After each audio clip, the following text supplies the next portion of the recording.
एक नई वीडियो के साथ आज मैं फिर हाजिर हूं, आपका होस्ट दोस्त क्रांति जोशी। आपका स्वागत करता हूं मेरे रिव्यू मास्टर में, जिसमें हम लेके आते हैं वर्ल्ड अफेयर्स और डिफेंस की दिन भर की टॉप खबरें। तो चलिए जान लेते हैं। सबसे पहले बात करेंगे अपने सीडीएस जनरल विपिन रावत जी की। कई सवालों का जवाब उन्होंने दिया और इनके जो आंसर हैं वो हमारी आंख खोलने वाले हैं और हमें एक ब्रॉड पिक्चर प्राप्त होगी कि अफगानिस्तान में क्या चल रहा है और चीन के सामने हम लोग किस प्रकार से, अगर कोई जंग हो जाती है तो उसमें किस प्रकार से बिहेव करेंगे। जब उनसे अफगानिस्तान के बारे में पूछा गया तो उन्होंने कहा कि अभी वो सिचुएशन को देख रहे हैं। उनका ये कहना था कि अभी जो सिचुएशन है उससे भी ज्यादा ये बिगड़ सकती है, ऐसा हमारा असेसमेंट है।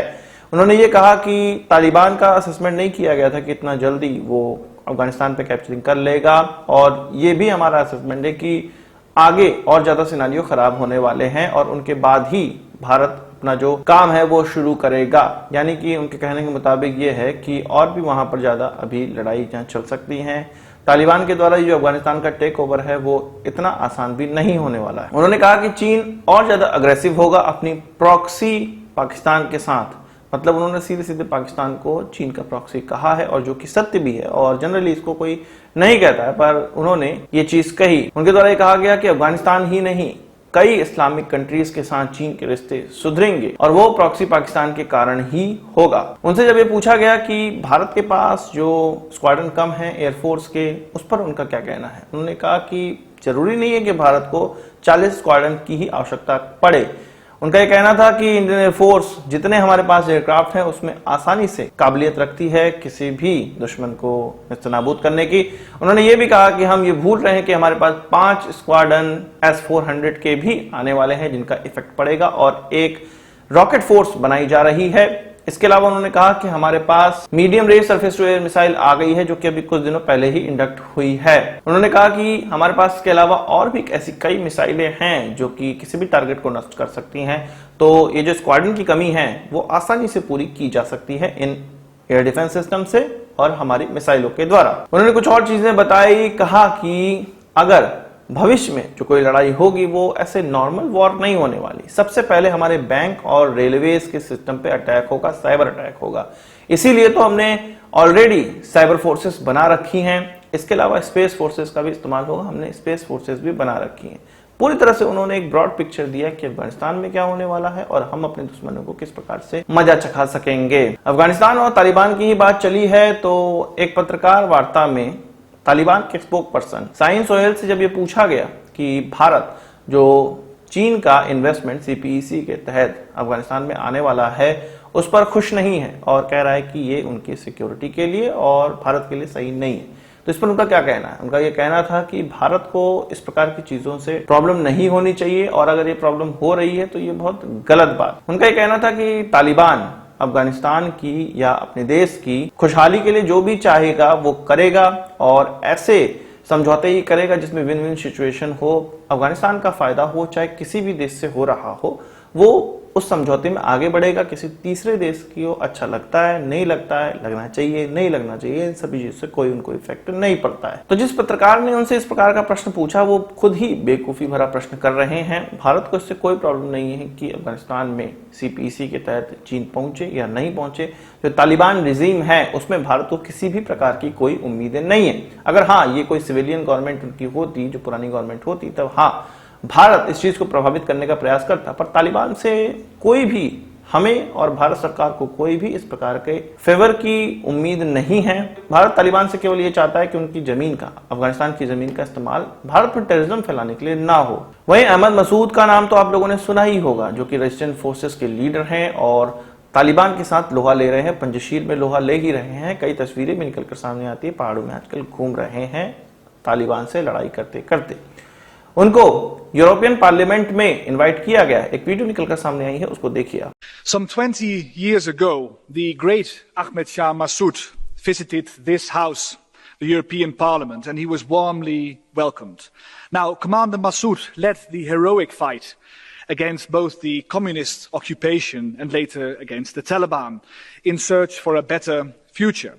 And he would have fought the Taliban regime today if it wasn't for Osama bin Laden's henchmen who killed Massoud just 2 days before 9/11.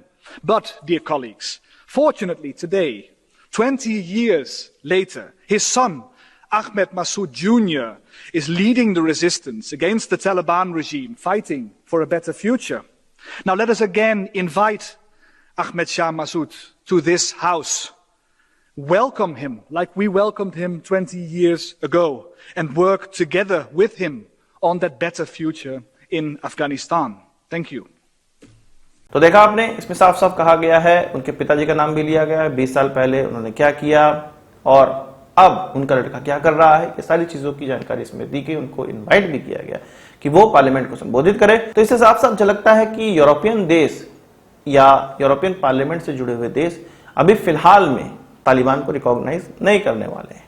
Recognise नहीं करने वाली बात से अगर हम लोग बात करें तो रशिया के द्वारा भी ये कहा गया है कि उनको रिकॉग्नाइज वो नहीं कर रहे हैं अभी तालिबान की गवर्नमेंट को, क्योंकि उसमें सभी समूहों का जुड़ाव नहीं है, इसलिए वो इस गवर्नमेंट को रिकॉग्नाइज नहीं करेंगे, अभी हाल फिलहाल में नहीं करेंगे, बाकी भविष्य की कोई जानकारी नहीं है। बात कर लेते हैं अमेरिका की और उस समय की जब उनके वहां इलेक्शन होने वाले थे। डोनाल्ड ट्रंप और जो बाइडेन आमने सामने थे। उनके चीफ ऑफ जॉइंट स्टाफ के चेयरमैन हैं मार्क मिली और उनके द्वारा अपने चाइनीज काउंटर पार्ट को उस समय फोन किया गया था जिस समय अमेरिका में चुनाव होने वाले थे और वॉशिंगटन में कुछ राइट्स हो गए थे, और तब उन्होंने अपने चीनी काउंटर पार्ट को यह फोन करके बताया था कि अमेरिका अभी किसी भी तरह से चीन पर अटैक नहीं करने वाला है और वॉशिंगटन में सब कुछ सही है और किसी भी प्रकार से चीन पे अटैक नहीं होगा। और ये एक बार नहीं, उन्होंने 2 बार उनको मुखबिरी की थी।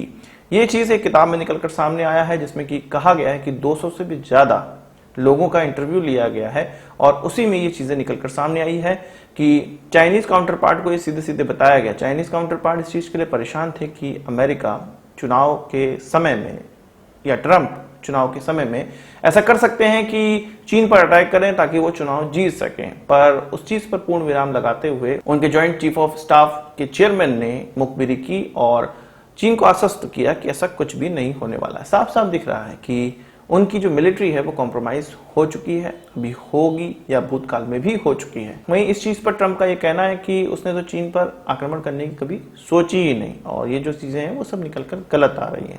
वहीं बाइडेन से लोग कह रहे हैं कि इसको उनके पद से हटाया जाए, क्या होता है आगे देखा जाएगा। पर जो चीन का हस्तक्षेप पूरे विश्व में बढ़ रहा है वो ये सीधे सीधे दर्शाता है कि अमेरिका की गवर्नमेंट या गवर्नमेंट से जुड़े हुए कुछ लोग उनकी जेब में हैं और इसीलिए उनका इतना ज्यादा पावर और दबदबा विश्व में बढ़ता जा रहा है। वही बात कर लेते हैं ब्रिटिश पार्लियामेंट की। ब्रिटिश पार्लियामेंट में कुछ नेता जो कि प्रो चाइनीज थे वो एक कोई सम्मेलन कर रहे थे जिसमें कि चीन के एम्बेसडर को उसमें बुलाया गया, पर ब्रिटिश पार्लियामेंट में चीन के एम्बेसडर को घुसने नहीं दिया गया और ये जो सम्मेलन था उसको भी पोस्टपोन कर दिया गया।